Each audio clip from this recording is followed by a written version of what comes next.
Alright, so I am going to be showing you a watercolor technique called wet to wet. And yeah, let's get into it.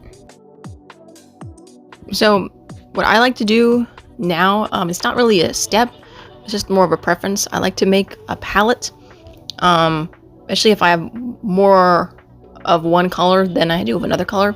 So I'm going to start off doing that with all my blues to figure out what they all look like, so I can kind of get an idea of what I'm working with.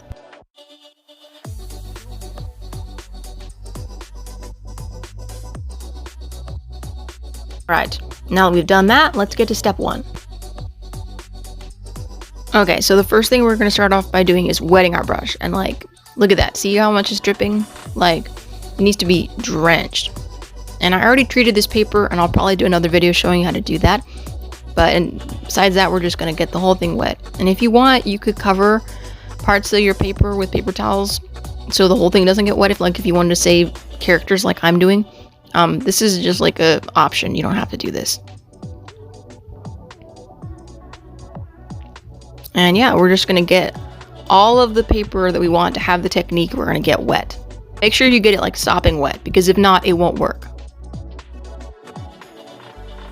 Okay, so step 2 is what I call color dropping, which is simply getting as much paint as you can on your brush as possible, and then just letting it drip onto the water.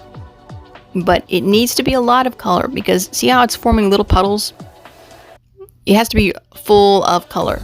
Just so we got our brush dripping wet, we need it to be dripping wet with color. Because if it's not, the technique won't work. It'll just kind of be too dry. Look at that! It's looking so good. But we're not finished. Now we come to step 3.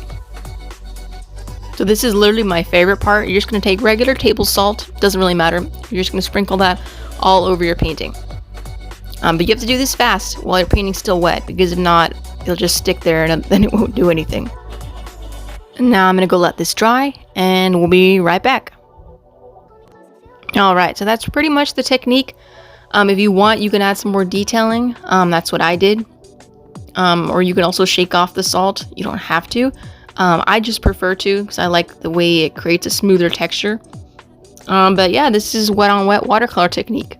Let me know if there's any other painting techniques you'd like me to demonstrate, or any other medium you'd like me to explore. This is what mine looked like when I added some finishing touches. Don't forget to ever stop creating. And until next time, this is Blue Drew saying bye.